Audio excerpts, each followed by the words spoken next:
പ്രിയ പ്രേക്ഷകർക്ക് സീരിയൽ ന്യൂസിലേക്ക് സ്വാഗതം. കൂടുതൽ സീരിയൽ ന്യൂസുകൾ അതിവേഗം ലഭിക്കുന്നതിന് ഈ ചാനൽ സബ്സ്ക്രൈബ് ചെയ്യുക. ബെൽ ഐക്കൺ മറക്കാതെ ക്ലിക്ക് ചെയ്യുക. വീഡിയോ ഇഷ്ടമായി എങ്കിൽ ലൈക്ക് ചെയ്യാൻ മറക്കരുത്. യുമായി ചേർന്നുകൊണ്ട് പുതിയ നീക്കങ്ങൾ നടത്തിയിരിക്കുകയാണ് കാവ്യ. ഈ കാര്യങ്ങൾ അറിയുന്നത് തിരിച്ചടി ആവുകയും ചെയ്യുന്നു കൃഷ്ണയുടെ പ്ലാനുകൾക്ക്. ഇതേ തുടർന്ന് നമ്മൾ കളിച്ച പ്ലാൻ ഇപ്പോൾ തിരിച്ചു കളിക്കുകയാണ് കാവ്യ എന്ന് വ്യക്തമാക്കുകയാണ് ഉമ കൃഷ്ണയെ കണ്ട്. മാത്രവുമല്ല, ഇപ്പോൾ കൃഷ്ണയെ പൂർണ്ണമായും കാവ്യ വെറുത്തു കഴിഞ്ഞുവെന്നും അതുകൊണ്ട് തന്നെ ഇനിയും കൃഷ്ണ കാവ്യയുടെ പിന്നാലെ നടക്കുന്നത് ശരിയല്ല എന്ന് വ്യക്തമാക്കുകയും ചെയ്തിരിക്കുകയാണ് ഉമ. ഇനിയിപ്പോൾ ഡിവോഴ്സ് മാത്രമാണ് നല്ലത്. മാത്രവുമല്ല, അന്ന് പറഞ്ഞ വാക്ക് പാലിക്കുകയും ചെയ്യണം.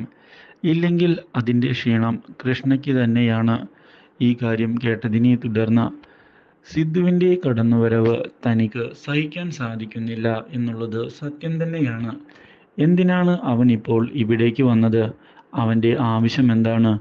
അവന് അവൻ്റെ വീട്ടിൽ നിന്നാൽ പോരെ? ഇവിടെ വന്ന് നിൽക്കേണ്ട ഒരു ആവശ്യവുമില്ല. അവൻ മുല്ലപ്പൂ ചൂടിക്കൊടുത്തിരിക്കുന്നു അവൾക്ക്. എന്തുകൊണ്ടാണ് അത് വേണ്ടെന്ന് പറയാൻ അവൾക്ക് സാധിക്കാത്തത്? ഇതൊക്കെ ചോദിച്ചുകൊണ്ട് കൃഷ്ണ ചൂടാവുകയാണ്. ഇത് കേൾക്കുന്ന ഉമ, കൃഷ്ണ ഇവിടെ കിടന്ന് ചൂടായിട്ട് യാതൊരു കാര്യവുമില്ല. കൃഷ്ണയെ മറന്നു കഴിഞ്ഞിരിക്കുകയാണ് ഇപ്പോൾ കാവ്യ. അതുകൊണ്ട് തന്നെ കൃഷ്ണയും അവളെ മറന്നു കളയുന്നത് തന്നെയാണ് നല്ലത്. ഇല്ലെങ്കിൽ ഒരുപാട് വേദനയാണ് ഉണ്ടാകാൻ പോകുന്നത് എന്ന് അറിയിക്കുകയും ചെയ്യുന്നു. ഇതോടെ കൃഷ്ണ ഒന്നും തന്നെ മിണ്ടാതെ അവിടെ ഇരിക്കുകയാണ്. പക്ഷേ ഇതേ സമയം സിത്തു ആകട്ടെ തൻ്റെ മനസ്സിലെ കാവ്യയോടുള്ള പ്രണയം മറച്ചു വെച്ചുകൊണ്ട് കാവ്യയെ സഹായിക്കുകയാണ് എന്ന രീതിയിൽ ആക്ടിംഗ് മുന്നോട്ട് കൊണ്ടുപോവുകയാണ്. ഈ കാര്യം കാണുന്നത് ഭരത്തിനെയും അതുപോലെ തന്നെ ജയമോഹിനിയെയും സന്തോഷിപ്പിക്കുന്നു. മാത്രവുമല്ല, ഇതേ തുടർന്ന് ജയമോഹിനി ഭരത്തിനെ ചെന്ന് കാണുകയും ഭരത്തിനോട് അവരെ വിവാഹം കഴിപ്പിച്ചാലോ എന്ന് ചോദിക്കുകയും ചെയ്യുന്നു. ഇത് കേൾക്കുന്ന ഭരത്, ഞാനിത് അമ്മയോട് അങ്ങോട്ട് ചോദിക്കാനാണ് ഇരുന്നത്. സിത്തുവേട്ടന് പണ്ട് മുതലേ കാവ്യേച്ചിയെ ഇഷ്ടമാണ്. പക്ഷേ ആ സ്നേഹം തുറന്നു പറയുന്നതിന് മുൻപാണ് അച്ഛൻ കൃഷ്ണയെ കൊണ്ടുള്ള വിവാഹം മുന്നോട്ട് കൊണ്ടുവന്നത്. ഇതോടെ സിത്തുവേട്ടൻ്റെ ചാൻസ് മിസ്സാവുകയായിരുന്നു. ഇപ്പോൾ കൃഷ്ണ അകന്നു നിൽക്കുന്ന ഈ സന്ദർഭത്തിൽ നമ്മൾ ഈ സന്ദർഭം മുതലെടുത്തുകൊണ്ട് പഴയ കാര്യങ്ങൾ മുന്നിലേക്ക് കൊണ്ടുപോവുകയല്ലേ വേണ്ടത് എന്ന് ചോദിക്കുന്നു.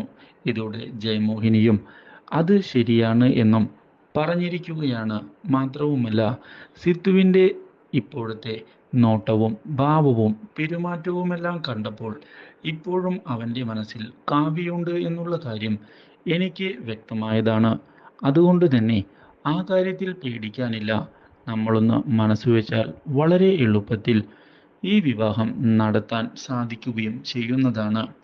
ഇതേ തുടർന്ന് സിത്തുവിനെ ചെന്ന് കണ്ട് ഒരു തവണ കൂടി കാര്യങ്ങൾ ചോദിക്കാമെന്ന് ജയമോഹിനി ഉറപ്പിച്ചിരിക്കുകയാണ്. ഇത് സമയം അഭിനയവുമായി മുന്നിലേക്ക് തകർത്തു പോവുകയാണ് കാവ്യയും അതുപോലെ തന്നെ സിദ്ധുവും.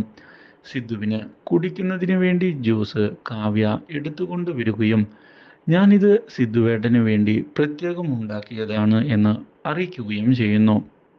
ഇത് കേൾക്കാനിടയാവുകയാണ് മണിക്കുട്ടിയും അതുപോലെ തന്നെ ഉമയും. ഈ കാര്യം അറിയുന്ന സിദ്ധു ആകട്ടെ തൻ്റെ അഭിനയം കൊഴിപ്പിക്കണം എന്നുള്ള തീരുമാനത്തിൽ കൂടുതൽ അടുത്ത് ഇടപഴകുകയും കാവ്യയെപ്പോലെ ഒരു പെൺകുട്ടി തൻ്റെ ജീവിതത്തിൽ വേണമെന്നും എന്നാൽ മാത്രമാണ് തൻ്റെ ജീവിതം വളരെ സുന്ദരവും ലളിതവും ആവുകയുള്ളൂ എന്ന് പറയുന്നു. കാവ്യ ഇപ്പോൾ എന്ത് നന്നായാണ് എല്ലാ കാര്യവും അറിഞ്ഞു ചെയ്യുന്നത്. ഇതൊക്കെ കാണുമ്പോൾ പണ്ടത്തെ ഓർമ്മകളാണ് എൻ്റെ മനസ്സിലേക്ക് കയറി വരുന്നത്. പണ്ട് ഞാൻ ഒരുപാട് ഇഷ്ടപ്പെട്ടിരുന്നു നിന്നെ.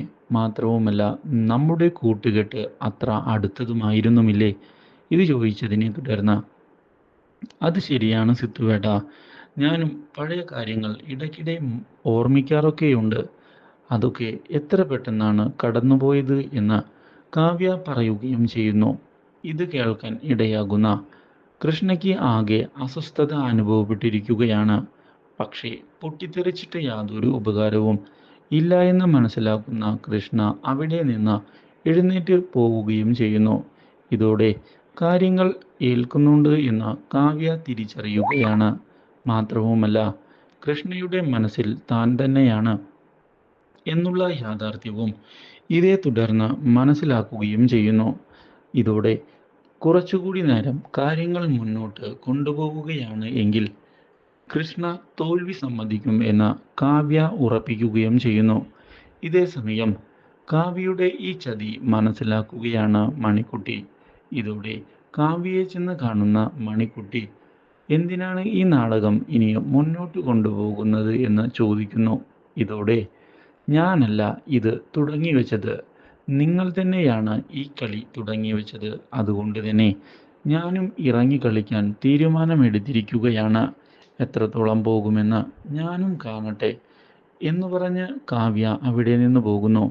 ഇതേ സമയം സിദ്ധു ആകട്ടെ ഇനി എങ്ങനെയാണ് കൃഷ്ണയെയും കാവ്യയെയും അകറ്റുക എന്ന് ആലോചിക്കുന്നു. ഇതിൻ്റെ ഭാഗമായി കൃഷ്ണയെ ചെന്ന് കാണുന്ന സിദ്ധു പഴയ കാര്യങ്ങളെല്ലാം പറയുന്നതിന് തയ്യാറാകുന്നു. കൃഷ്ണ തന്നെ തെറ്റിദ്ധരിക്കുകയില്ല എങ്കിൽ കുറച്ച് കാര്യങ്ങൾ ഞാൻ പറയാം. ഞാൻ പണ്ട് മുതലേ ഒരുപാട് സ്നേഹിച്ച ഒരു പെൺകുട്ടിയായിരുന്നു കാവ്യ. മാത്രവുമല്ല, നീ വന്നില്ലായിരുന്നുവെങ്കിൽ അവളെ ഞാൻ വിവാഹം കഴിച്ചേനെ. എനിക്ക് അത്രയധികം ഇഷ്ടമായിരുന്നു കാവ്യയെ. പക്ഷേ അപ്രതീക്ഷിതമായി നിങ്ങൾ കയറി വന്നതിനെ തുടർന്നാണ് ആ വിവാഹം നടന്നത്.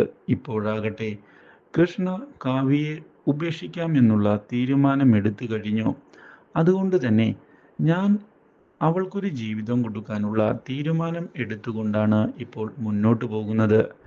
കൃഷ്ണ എതിര് നിൽക്കില്ല എന്ന് പ്രതീക്ഷിക്കുന്നു.